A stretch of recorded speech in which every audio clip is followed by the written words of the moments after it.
Hello guys, this is Chadley Do right here. Well, I'm just kind of making an update on my 1987 Chevrolet Sprint two-door hatchback.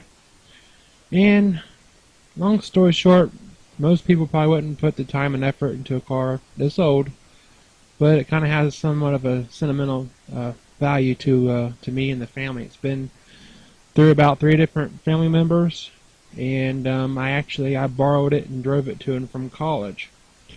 Now, ironically, this is the second clutch I've installed. The first one just was burned out. My sister, when she gave it to me, it burned out, and I replaced it. And unfortunately, one of the those four springs in the center, I believe that they're called almost like a shock absorber for the engine, between the engine and the clutch there. Well, one of them worked out, and it wedged itself in there.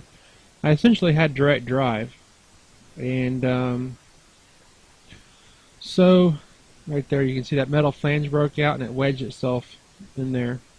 That's the way I found it right there. So I'm replacing all these bolts, and right there's a picture of it jammed inside of there. I tried to get a picture of it. I think it's right here. So what I'm going to try to do is, I haven't done it yet, but I'm considering trying to take this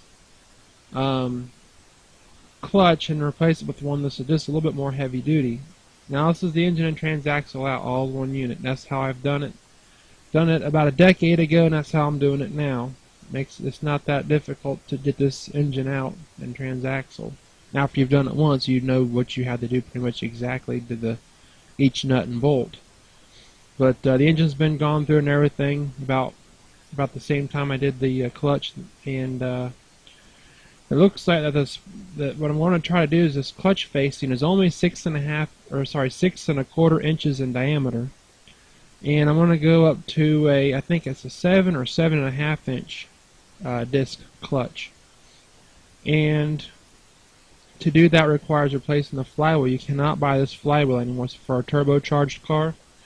So I'm going to, I ordered a used one, and I'm having some issues with getting the dowel rods out and things like that. But actually the machine shop is, but they're going to try to fix it up and get it going, and for me. They're going to machine it, because it's a used one. It's been sitting for a while. It's rusted. And so I'm just kind of giving an update. It's kind of at a standstill. It does need some help. There's a few other things I want to do probably while I got it in the garage. Before this clutch failed, as I'm getting older, I can't handle the heat much anymore, so I'm going to try to possibly add some air conditioning to it. And I bought a whole entire unit from a used car, and I'm going to install it.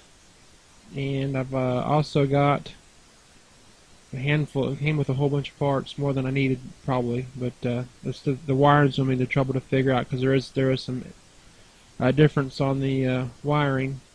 Did do some neat things over the years of this car, because like I said, I've been kind of hanging on to it, and I put some minor modifications are put a band-aid over the rocker panels. Are rotted out. You can't replace them, except for if you can know how to shape and mold them. So they're covered over with aluminum like sheeting, flashing actually. And I've got the bucket seats notorious for failing, so I put bucket seats in it out of a 1985 Ford Tempo.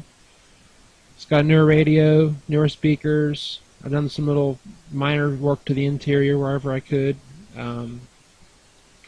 I've got a CB radio in it, and I actually got a car with an older cruise control. Figured out the wiring, and I've actually got cruise control. And if you look to your right there, it's an interesting thing. That's the CV boot joint with 3 magnets inside of it. And with the 3 magnets are actually JB welded in place with a piece of flashing and some clamps around it. And I got a pickup coil and stuff out of like a semi truck, which just bolts on the outside on some of them. So that's how I made it work, and it works quite well actually. So Anyways, that's an update on my car. I'll got a lot to do, a long ways to go. Also got some rear about modifications to the back bumper that I might show sometime, and I need to finish that up. So it's always just a work in progress all the time. But to get that other clutch in there, those splines do interchange. The bearing right here is the same, but the pilot bearing is different. So yeah, this right here, here it is right here. So anyways, Charlie D right out. Thanks. Goodbye.